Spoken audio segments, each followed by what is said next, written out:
Yalnız arkam fena güzel görünüyor.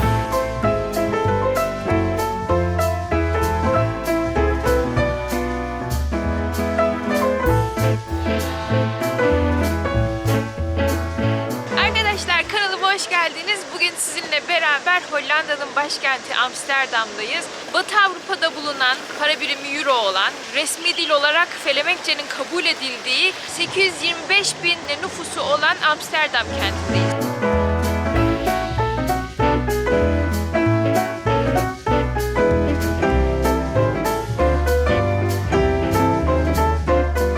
Çok fena yağmur yağıyor ama bu akıllı arkadaşınız hava durumuna göre eşyalarını getirdi bu kez ve ıslanmayacağız inşallah. Aslında ıslanmak isterim ama bayağı gezeceğim nokta olduğu için arkadaşlar şimdiden çok da ıslanmamak gerekiyor. Bu arada size şehirle alakalı şu bilgileri vermek istiyorum. Amstel diye bu ırmağın kıyısında kurulmuş bir balıkçı köyü aslında burası. İlk etapta balıkçıların ahşaplar üzerine kazık çakarak kendilerini oluşturduğu bir köyün şehre dönüşmesinin hikayesidir Amsterdam. Şehrin her tarafı kanal. Bakın Venedik'ten daha fazla kanala sahip bir şehir. Hatta şöyle bir şey okudum. Diyor ki eğer Amsterdam'da yaşıyorsanız mutlaka bir gün bu kanalların içine düşersiniz. O kadar fazla kanal var yani. Bakın şimdi sizlere göstereceğim noktada toplam 400 adet köprü var.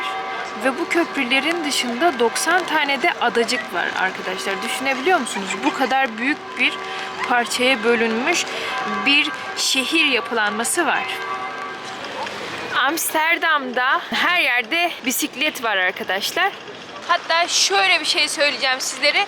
Bu şehirde insan sayısından fazla bisiklet var arkadaşlar. Burada bisiklet yasaları çok ağır. Araba yasalarından ve yaya yasalarından daha güçlü haklara sahipler. Bu yüzden sağınızdan solunuzdan geçen bisiklet yollarına çok dikkat edin. Yoksa insanlar sizi çok kötü saydırıyorlar arkadaşlar. Gördüm daha evvel. Böyle bir yasaları olduğunu da şimdi internetten bakınca dedim. Gerçekten bisikletlilere bayağı tolerans sağlanmış arkadaşlar. Adamlar yağmur, kar, kış demeden bisiklet kullanıyorlar. Bakar mısınız? Şu bisiklet ağı hiç bitmiyor arkadaşlar.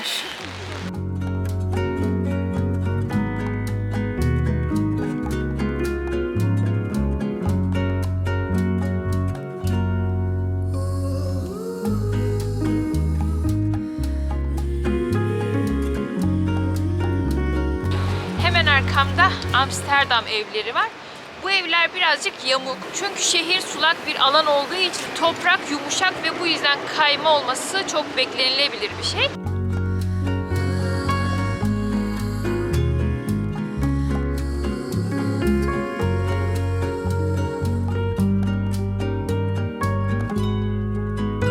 Evlerimin genişliklerine bakın arkadaşlar. Bütün daireler genişlik olarak çok dar.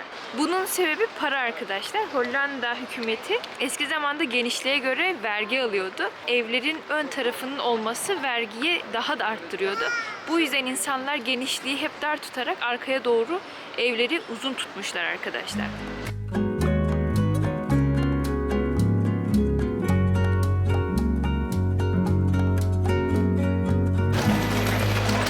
Amsterdam'ın bir tane deyimi var arkadaşlar. Aslında lakabı var.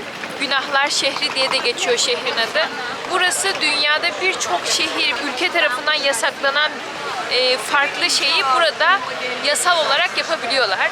Mesela ara sokaklarda belli oranlarda esrar kullanabiliyorlar. Bunun dışında eşcinsel evliliği de arkadaşlar burada yasal. Bu yüzden buraya günahlar şehri diyorlar arkadaşlar. Bir market shop yazıyor da adını unuttum. O olduğu zaman işte arkadaşlar esrar satıyorlarmış. 18 yaş altındaki çocuklar gidip oradan ondan alıp kullanabiliyorlarmış. 5 gram mı 5 bir şeyle belli bir oranda kullanabiliyorlar. Hollanda'nın peyniri meşhur bakın. Şöyle her yerde peynir ve patates kızartması yiyen insanları görüyorsunuz. Bakın hemen şurada. Şurada arkadaşlar yiyorlar. Herkes de patates kızartması. Buranın çok popüler yiyeceği. Bakın şehir şu ana kadar Avrupa'da gezdiğim nüfus yoğunluğunun en fazla olduğu yer diyebilirim. Bayağı kalabalık. Bakın gençler de patates yiyor. Bildiğiniz patatesi meşhur arkadaşlar.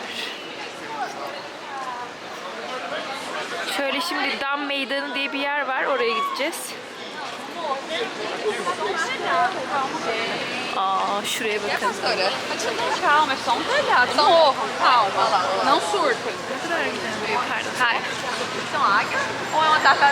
Şöyle sanatsal kimliği çok iyi olan bir yapı. Şöyle. Ne acaba burası? Bir mağazanın girişi. İçim fazla güzel. Şöyle bir ara sokağa girdik. Bu arada burada 180'den fazla milliyet yaşıyor arkadaşlar. Bunun getirisi olarak da farklı ırklar, farklı dinler, farklı etniklerle beraber farklı bir kozmopolitik yapı var arkadaşlar burada. Her telden milleti, her telden insanı burada görmek mümkün. Burası Dam Meydanı arkadaşlar. Amsterdam'ın en meşhur sokağı. Hemen arkasında Hollanda Krallığı'nın sarayı var. Bakın şurada farklı milliyetlerden dedik ya, Filistin için toplananlar var. Allah yardımcıları olsun. Katil bir devletin karşısında insan ne yapabilir ki aciziyetten başka? Çok kötü bir devlet var Filistin'in karşısında. Allah kahru perişan eylesin. Bakın hemen karşımızda başka milliyetlerden, şurada Hintliler bir şeyin protestosunu yapıyorlar muhtemelen. Ve onun dışında şurada bakın Japonlar. Yani her milletten insan burada yaşayarak farklı farklı coğrafyalardan gelse de beraber kaynaşarak dertlerini anlatmaya çalışıyorlar. Böyle bir yer Hollanda arkadaşlar. Hi. Turkey, yeah. Turkey. Yeah. Thank you. Thank you, yeah. Okay. This is in China. China. No human right. State control China. Are you from Japan? Yeah. You from? Turkey. We from China. In China, yeah, for the money. Oh. By the government. By the CCP in China. Arkadaşlar şöyle bir etkinlikte hediye verdiler. Abi Çinliymiş, Japon değilmiş. Şey diyor, bizim Çin'de sağlık teknikleriyle alakalı bir teknik var. Onu Çin baskılıyor falan, onun için imza topluyoruz. Bize imza atar mısın falan. Tamam dedim. Onlar da bana böyle bir tane hediye verdiler şöyle. Bakın Japonca bir şey, Çince bir şey yazıyor. Bir sağlık tekniği varmış. Onu eleştiriyorlar yani. Her yerde bir tane zalim var ya. Ne çekiyoruz biz?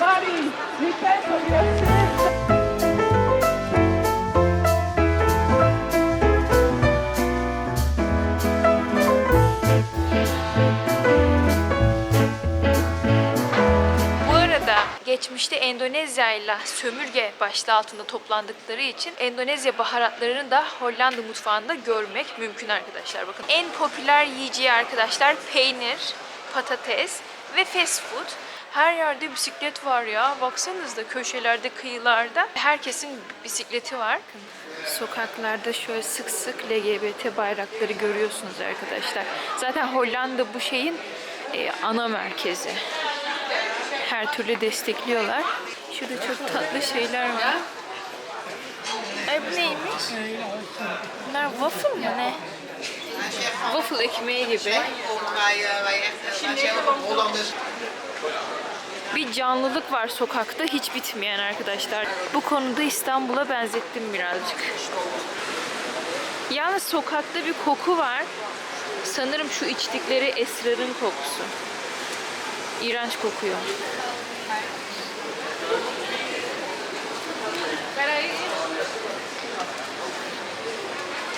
Birazcık Taksim İstiklal Caddesi'ne benziyor.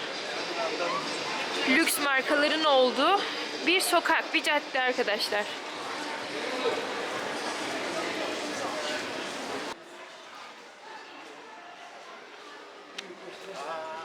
Bakın şu aşağıda gondollar var. İsterseniz oradan böyle grup ya da tek olarak kiralayıp arkadaşlar bütün kanalları gezebiliyorsunuz. Burada bayağı bir kanal olduğu için aslında gezmek için güzel alternatif. Ama daha çok insanlar bu şehri gezmek için bisiklet kullanmayı tercih ediyorlar. Bisiklet ya da yürüyerek keşfetmek en güzeli diye okumuştum.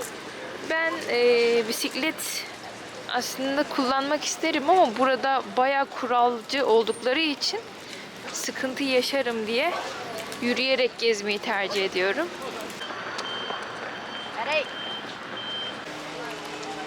Şehir içindeki turlar genelde raylı sistemlerle oluyor arkadaşlar. Bakın şöyle tramvaylar, metrolar var. Amsterdam'a ilk geldiğim vakit şöyle bakın metrolarla geliyorsunuz. Belçika'dan otobüsle Amsterdam'a geldiğiniz zaman sizi otogar gibi bir yerde indiriyor. Steroid miydi ne, öyle bir ismi var. Oradan 52 kodlu trenle direkt buraya gelebiliyorsunuz arkadaşlar. Bu şekilde en merkezi noktaya, City Center'a yani şehir merkezine geliyorsunuz. Şehir merkezine geldikten sonra zaten tarihi noktalar, bu popüler noktaların hepsi bir yerde. Buradaki bilet fiyatları ise tek binişlik kart 3 euro. 24 saatlik biletler ise 9 euro arkadaşlar.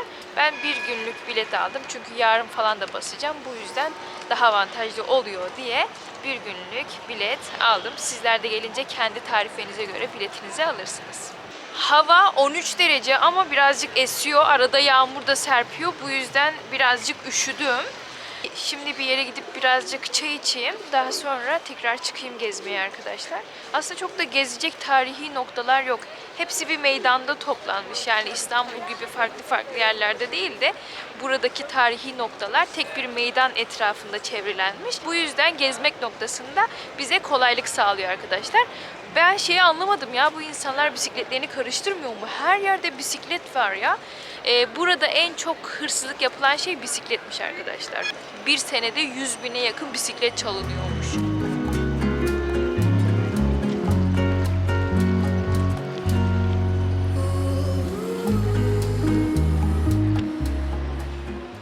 Arkadaşlar şimdi kalacağım yerin yakınında bir yere geldim. Çantamı falan bıraktım. Bakın o kadar tatlı bir yer ki. Burası İstanbul'un Nişantaşı gibi düşünebilirsiniz. Öyle bir yeriymiş. Burada bir de market var arkadaşlar. Burayı gösterdikten sonra içine girelim. Bakalım buradaki fiyatlar hakkında az çok böyle bir fikrimiz oluşsun. Ağaçları ışıklandırmışlar falan. Gerçekten güzel duruyor. Birazcık temkinliyim. Çünkü arkadaşlar bisikletliler bayağı agresifler. Kızıyorlar yollarına girdiğimiz zaman. Yanlışlıkla girdiğimiz zaman da sıkıntı oluyor. Bakın şöyle. Şu yapıyı çok beğendim. Şuradaki. Yani fotoğrafta bence hiç güzel çıkmıyor.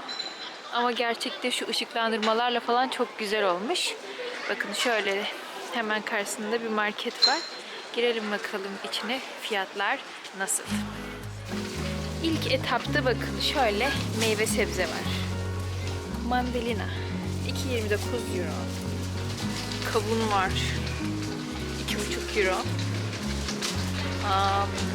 Portakalın filesi, sıkma portakal 4,5. Nar var 1,40. Onun dışında burada kivi var arkadaşlar. Kivi 3,89. Patates falan var mı? Vardır da. Nerede? Bakalım. Şöyle düzenliymiş burası. Bakın şöyle şeyler var, hamur işi. İstediğinizden alabiliyorsunuz. 70 cent. Burada don't vermiş. Ne kadarmış? 1,77. Burada renkli olanları var. Yine 1,77. Bu reyonu Avrupa'da çok görüyoruz ve bence Avrupa'daki reyonların en güzeli burası arkadaşlar. Şöyle ilerleyelim.